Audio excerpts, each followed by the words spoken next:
theme today of change and transformation.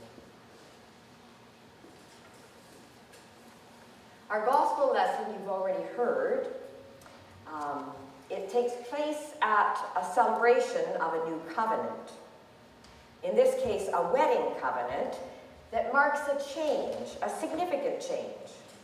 Two individuals living separate lives, now covenant before God for lifelong partnership together. Jesus, some of his disciples, and Jesus' mother are guests at this wedding feast in Cana in Galilee. And it seems that Mary has some kind of particular responsibility for the refreshments. Likely, it means that she's related to the groom, because at this time the tradition would be that the groom would be the banquet host. And as the host, the groom would be responsible for extending hospitality to all of the guests.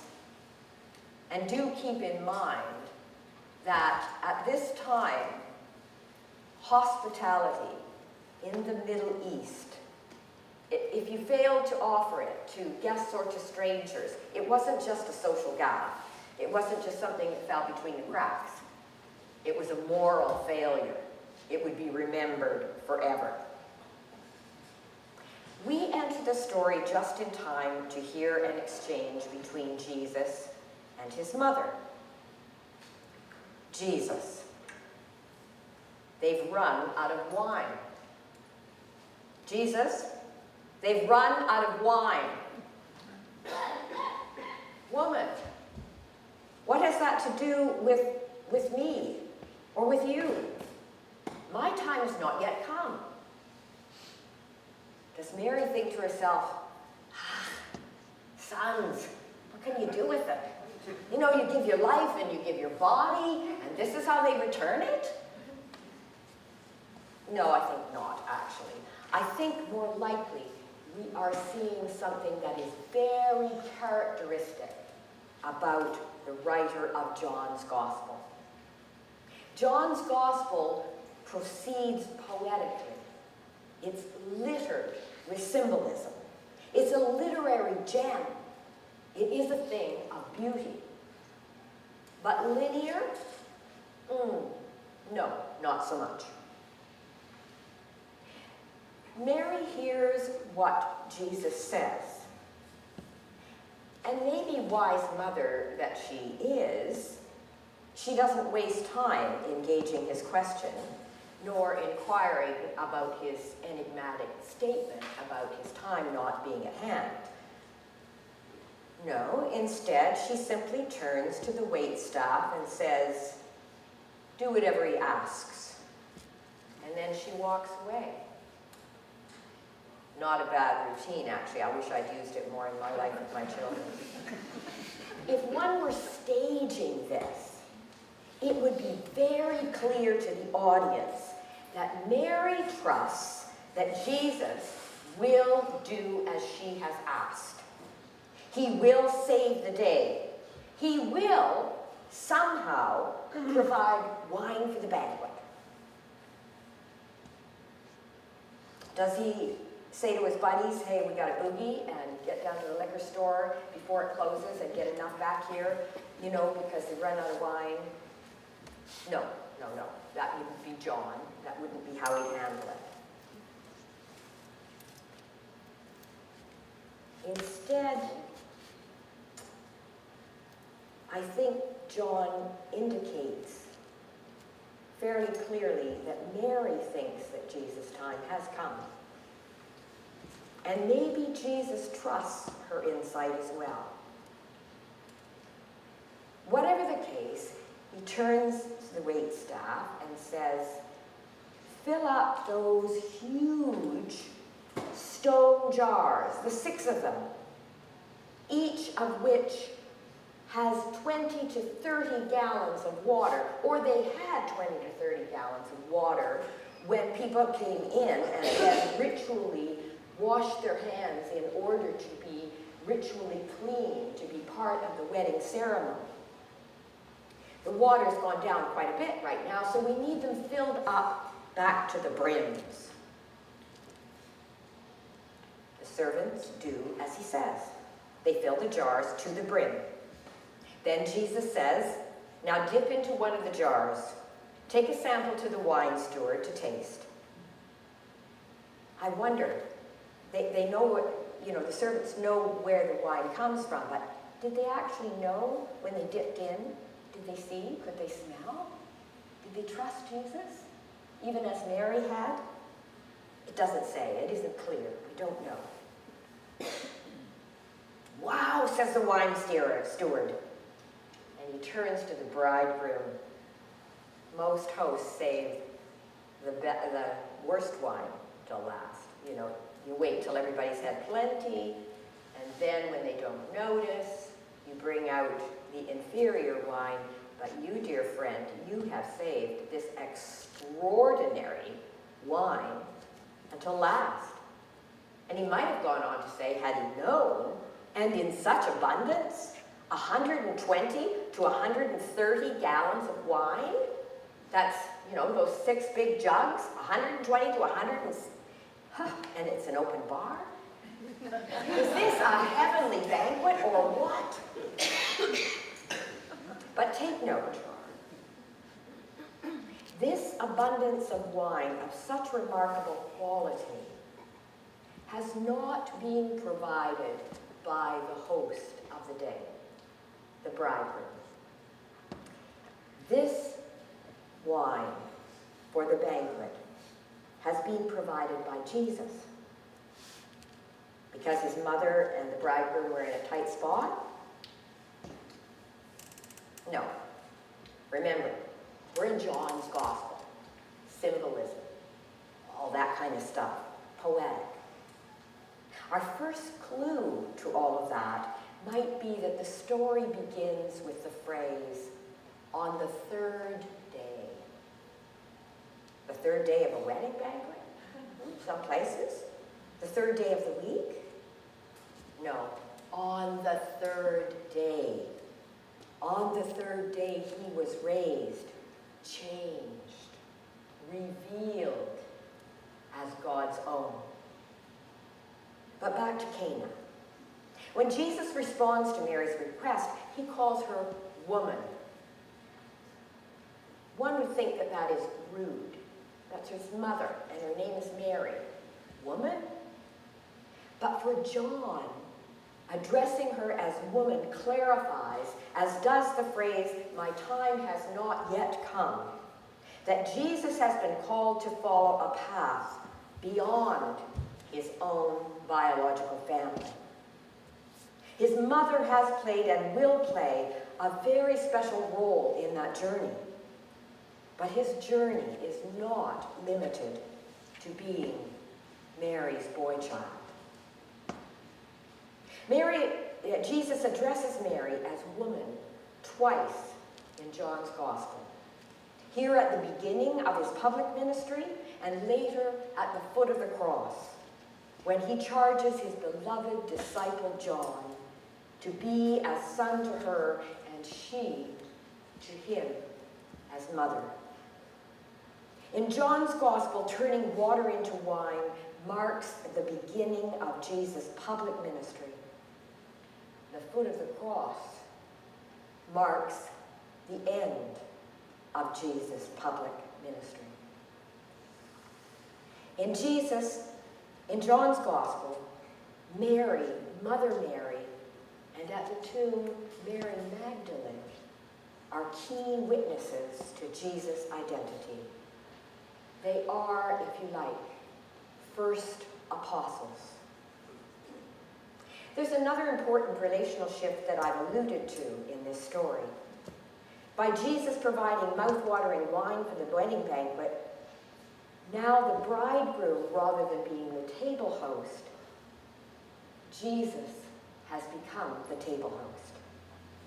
And yes, indeed, the abundance of the wine and Jesus providing the wine, he as the host at the table, it now does look like the heavenly banquet, the messianic banquet, where all will gather and none will be hungry or thirsty, ever again. When Jesus changes water into wine, we see how radical is the change that his personhood, his divine human personhood, announces. He is, as John says in the opening of his gospel, the Word made flesh. And as Word wisdom made flesh, he will live out the story of who God is and what it is that God invites us to do and to be. Water into wine, new life from a tomb. Change is at the very heart of the gospel message. Change. Change. How welcome if water jugs are empty, crops have failed, and food has run out. Change. How welcome if empty pews and empty churches all require new builds and creative new ministries instead of closures and sales and amalgamations. Change. How welcome if there was no racism, no paternalism, no denying the disastrous effects of colonialism. Change. How welcome if the Canadian government does incorporate all of the recommendations of the Truth and Reconciliation Commission, including a long overdue process to address the hemorrhage of missing and murdered Aboriginal women. Change. How welcome. Change. How welcome for Palestine and for the world. If Israel, welcome even for Israel. If they dismantled apartheid and brokered peace to mend frayed and fractured lives.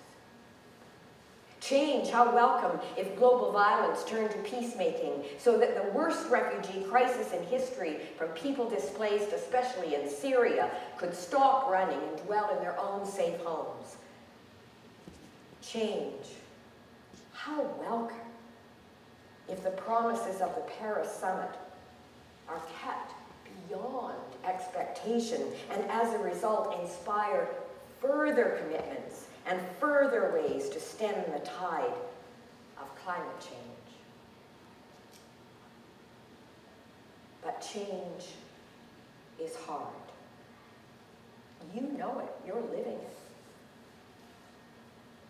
John's story today says that Jesus changing water into wine revealed his glory and made the disciples believe in him.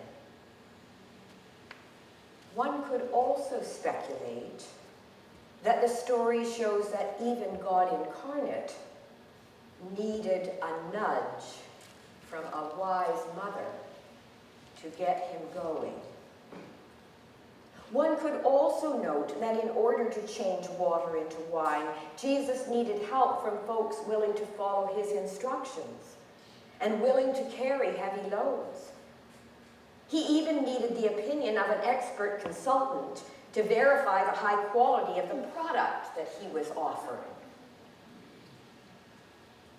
And he needed his own followers who would carry on his ministry after his time had come to understand and to believe him,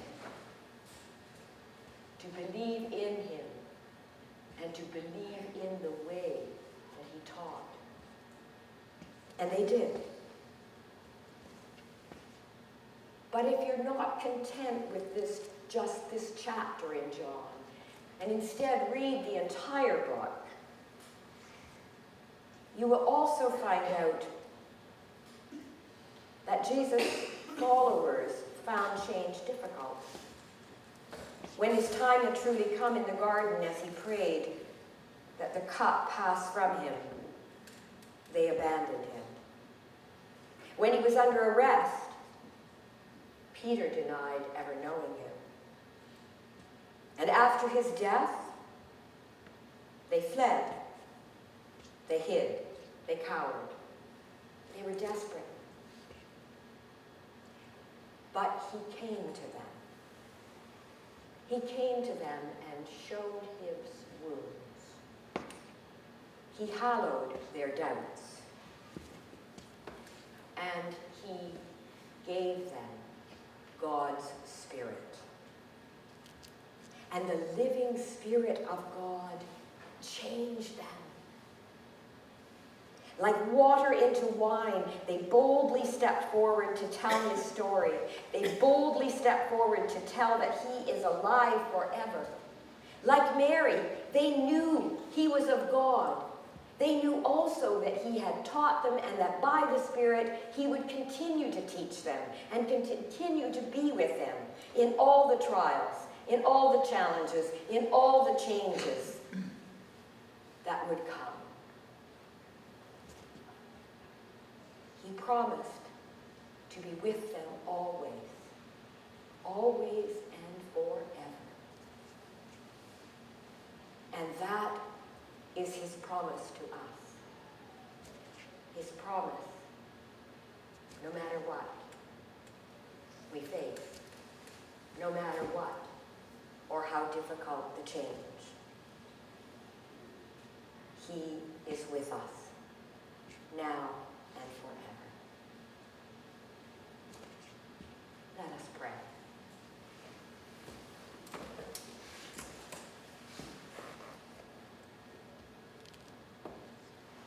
Holy One, for your eternal presence with and in the world, weeping over all that needs mending, grieving over all that has been harmed, longing and seeking for all that needs change, inviting all that defeats death and brings life to come forth. By your Spirit, help us to continue to dance with you as we seek with you ways to turn water into wine, that with you we can help nourish and love this your world, even as you so love this world and you so love us.